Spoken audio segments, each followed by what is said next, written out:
No!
Huh?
thiếu nó biếu xí nó mẹ hả su chê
me.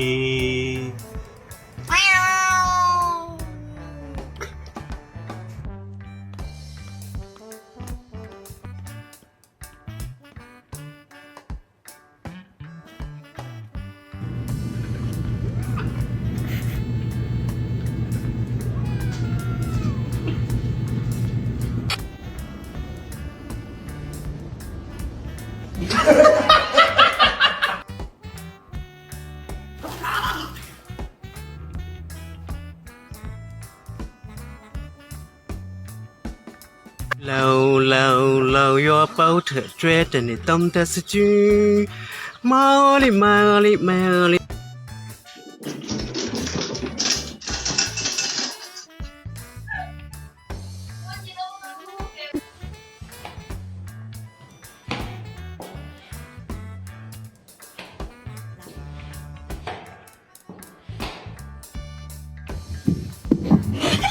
10个粉丝怎么是假？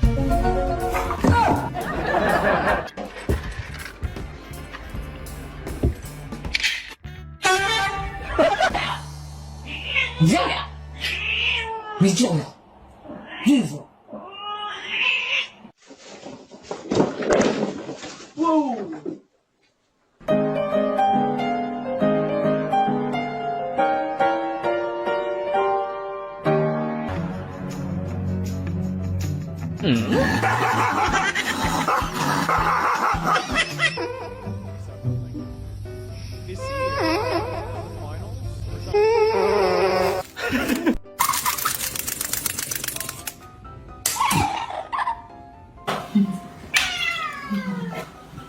不让人家关冰箱啊、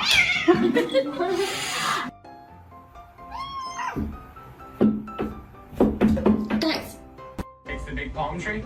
It's gonna be awesome. Can't wait. Just don't leave me alone.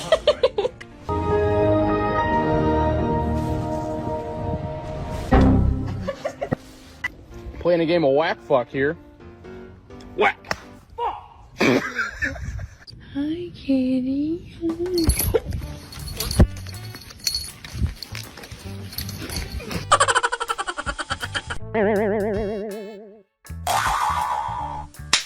Yay! I have never heard of this.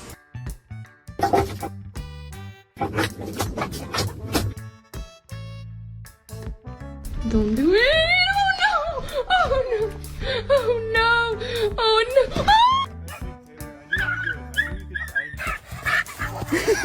God damn it.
We're gonna have to sell your feet pictures. Oh.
figure.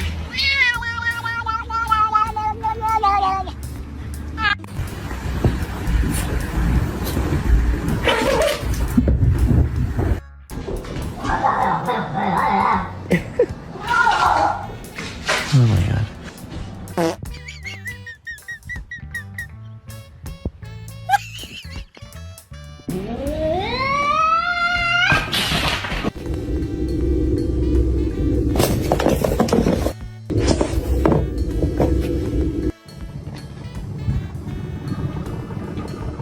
What's up, house? All right, all right.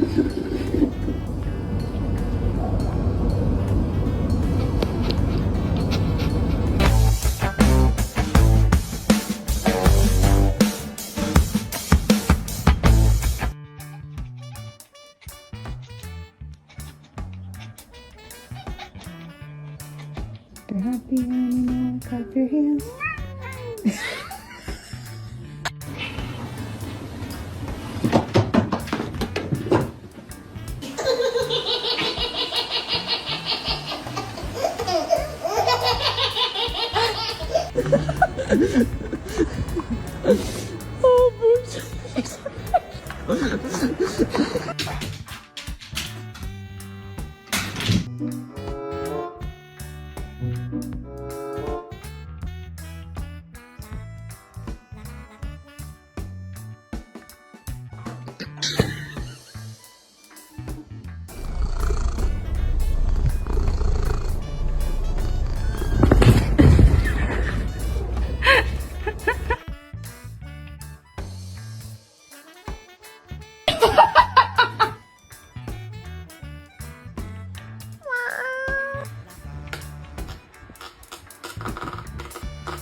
松掌袖掌。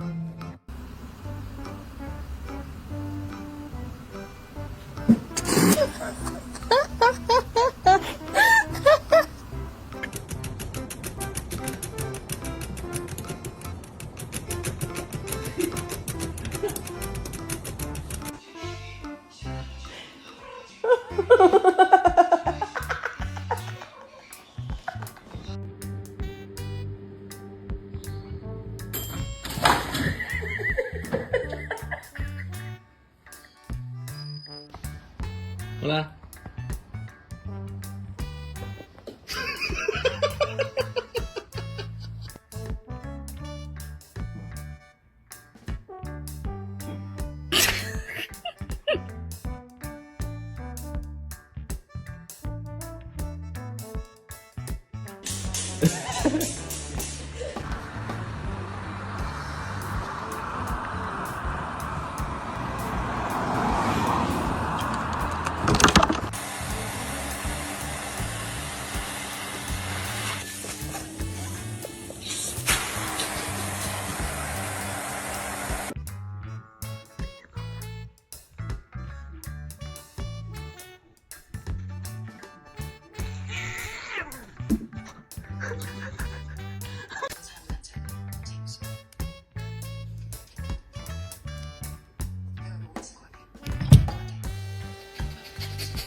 耳朵。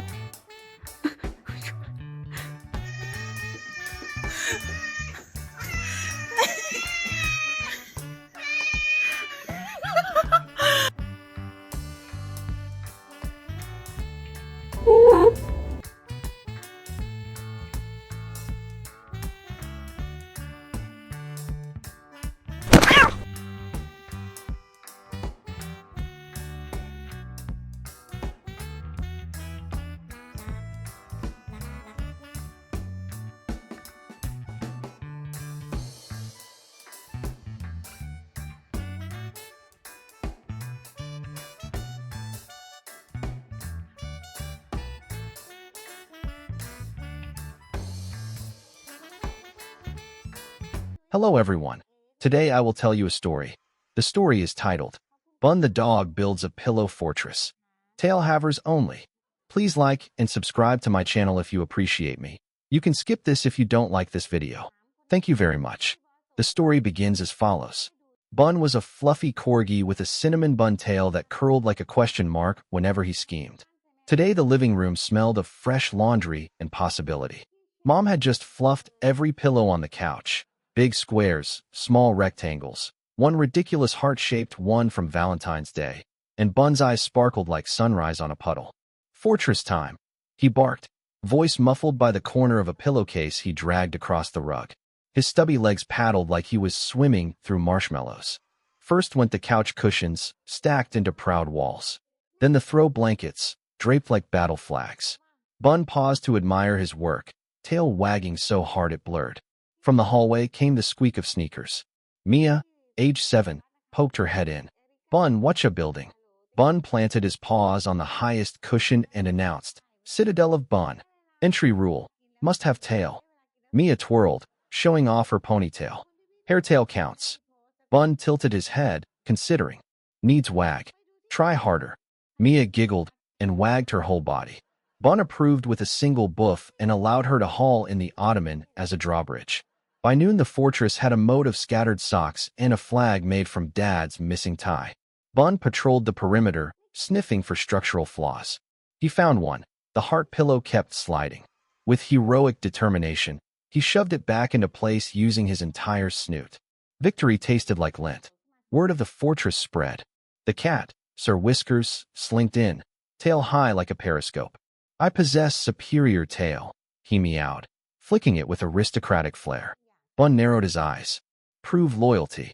Whiskers leapt to the top cushion, balanced perfectly, then yawned. Bun was unimpressed until Whiskers batted a rogue pom-pom into the sock mode. Enemy defeated. Pass, Bun declared. Whiskers curled inside a blanket turret, purring like a motor. Next arrived Grandpa with his golden retriever, Daisy. Daisy's tail was a golden helicopter. She wagged so hard, she knocked over a cushion wall. Bun sighed the sigh of a general whose troops brought enthusiasm instead of discipline. Together they rebuilt, Daisy carrying pillows in her gentle mouth while Bun directed with urgent yips. Mia returned with reinforcements, her stuffed animals. Mr. Giraffe has a tail, she insisted. The giraffe's tail was a sad piece of yarn, but Bun believed in inclusivity. He tucked Mr. Giraffe into a lookout post. The bunny, however, had only a cotton puff. Honorary tail, Mia pleaded. Bun granted asylum inside the blanket cave. The fortress grew ridiculous. Tunnels, secret passages, a pillow throne where Bun sat wearing Mom's sleep mask as a crown. Every new citizen had to swear the tail oath. I promised to wag, to guard, and to never ever chew the corner cushions. Daisy sneezed mid-oath. Everyone laughed until their bellies hurt. Sunset painted the windows orange. Mom called, "Dinner in 10," but no one listened. Inside the fortress, a game of tail tag had erupted.